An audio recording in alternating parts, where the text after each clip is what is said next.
दो ठगों की कहानी सुनने के साथ साथ चैनल को सब्सक्राइब कर दें ताकि हमेशा नई कहानी आपके लिए लाती रहूं।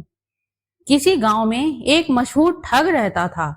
एक बार वह अपनी किस्मत आजमाने के लिए शहर में पहुंच गया।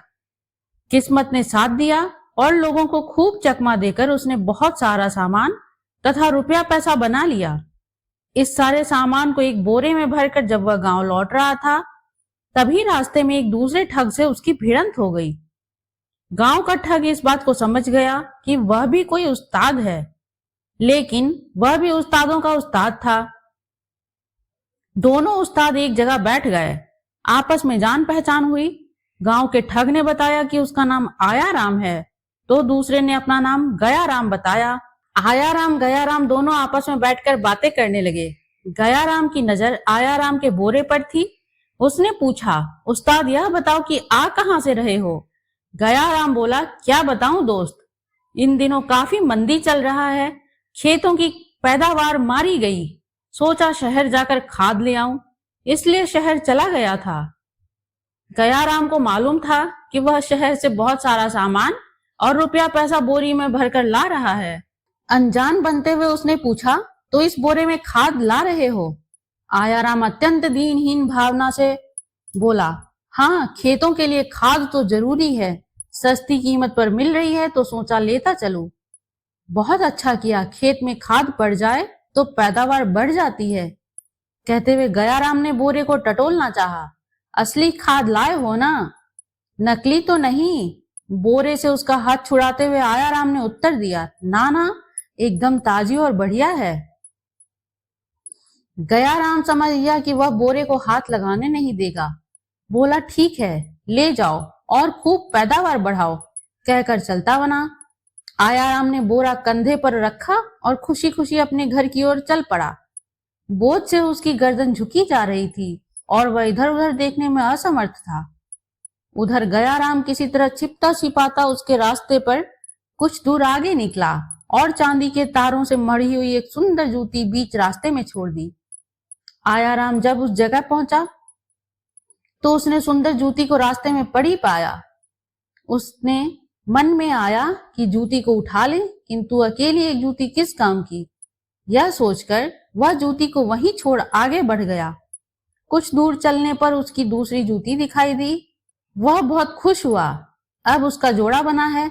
सोचा उसे उठा लाता तो अच्छा होता, लेकिन अभी क्या बिगड़ा है। उसने बोरे को उतार कर नीचे रख दिया। आसपास देखा कोई नहीं है। वह जूती लेने के लिए पीछे लौट गया। वापस लौटने पर आयाराम ने देखा कि उसका बोरा गायब है। उसे समझते देर न लगी कि बरखुरदार ने उस्तादी दिखाने में कसर नहीं छोड़ी। आखिर वह बोरे को उड़ा ही ले गया। कोई बात नहीं, जाएगा कहां। अगले दिन गयाराम का पता पूछते हुआ उसके घर पहुंचा। मालूम हुआ कि वह घर पर नहीं है, जबकि गयाराम कहीं नहीं गया था। उसने बोरे को ले जाकर घर के पीछे मिट्टी के अंदर गाड़ दिया और घर के पास एक सूखे कुएं में जा छिपा। वह जानता था कि आयाराम अपना बोरा लेने जरूर आएगा, और यदि उसे मालूम हुआ कि मैं घर पर हूं तो बिना कमाल दिखाए हिलेगा नहीं। गयाराम को घर पर ना पाकर वह मकान के आसपास छिपकर बैठ गया।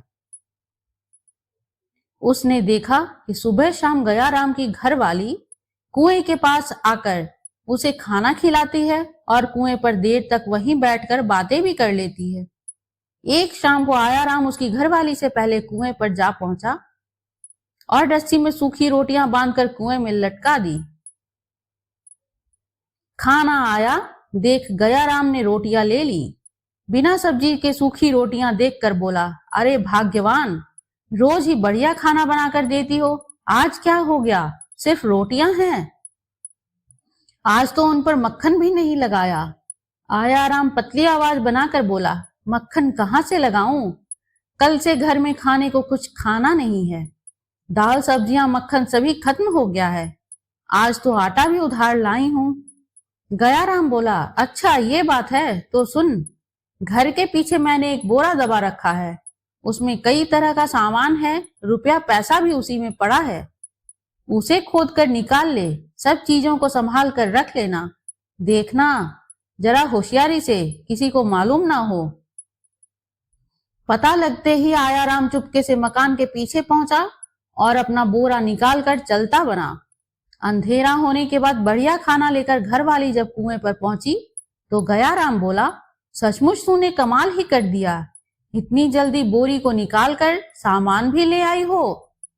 लेकिन ऐसा भी क्या बात थी, एक दिन आदमी रूखा सूखा भी खा लेता है। घर वाली बोली, क्या कहते हो? गयाराम बोला, ठीक तो कह रहा हूं, अभी कुछ देर पहले तो तू सूखी रोटियां दे गई, अब बढ़िया खाने की क्या जरूरत थी? तो घर वाली बोली, मैंने तुम्हें रोटियां नहीं दी, खाना तो अब बना है, वही लेकर आई हूं। यह सुनकर गयाराम चौंक उठा। सोचा, कहीं उस्ताद नहले पर दहला तो नहीं लगा गया। वह फौरन कुएं के बाहर निकल गया। घर के पीछे जाकर देखा, मैदान साफ था। आयाराम बोरा लेकर गयाराम बन चुका था। धन्यवाद।